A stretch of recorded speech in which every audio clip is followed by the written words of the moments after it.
iedereen daarmee akkoord is. Oké, dan kunnen wij de beëindiging van de bespreking voorlopig van dit voorstel doen. En dan gaan wij over naar het volgende voorstel. Dat is het voorstel van mevrouw Mats. Modifiant le code pénal visant à combattre de revanche porno. Daar hebben wij ook een rapporteur voor nodig. Zijn er kandidaten? Monsieur Goffin. Madame Mats, vous avez la parole. Merci, Madame la Présidente.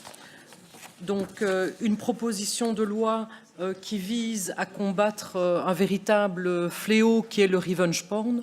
Le revenge porn, donc, c'est, vous savez probablement que certains utilisent Internet pour opérer des vengeances dites pornographiques. La situation la plus connue est celle d'un couple qui se sépare et à titre de vengeance, certaines photos sont diffusées sur le net largement pour, je vais dire, se venger de l'ex-partenaire.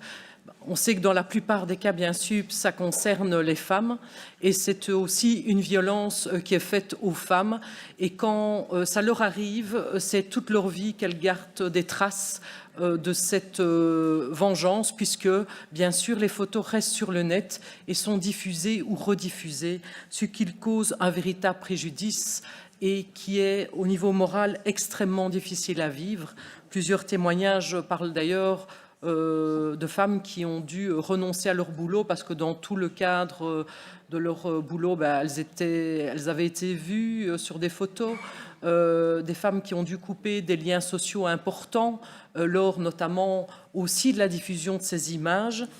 Alors, le Code pénal actuellement, bien sûr, appréhende un certain nombre de situations comme celle du voyeurisme notamment, mais n'appréhende pas, à notre sens, de manière spécifique la notion de revenge porn, qui est une notion dans laquelle il y a une intention de nuire, une intention méchante, comme on dit en droit, puisqu'elle est clairement de nature, c'est pas maladroitement qu'on a diffusé des images, mais c'est bien dans une intention de nuire que ces images ont été diffusées.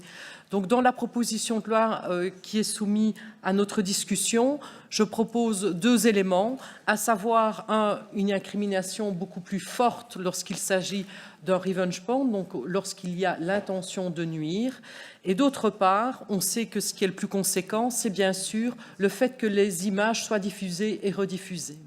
Et donc, je propose une procédure, notamment référée auprès du tribunal de première instance, pour pouvoir retirer ces images dans un délai tout à fait rapide, avec des sanctions à l'appui pour les opérateurs et les diffuseurs de ces images dans le cas où ils n'exécuteraient pas l'ordonnance que le tribunal a prononcée lors du référé.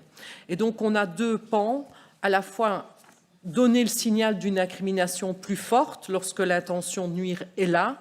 Je dis ce ne sont pas des phénomènes qui sont ponctuels, ce sont des phénomènes que l'on rencontre de plus en plus, et d'autre part, un autre élément qui est bien sûr celui du retrait le plus rapidement possible des images qui sont litigieuses, afin de permettre à la victime de continuer à vivre une vie entre guillemets normale, sans devoir subir la rediffusion de ces images qui lui sont extrêmement préjudiciables. Je vous remercie.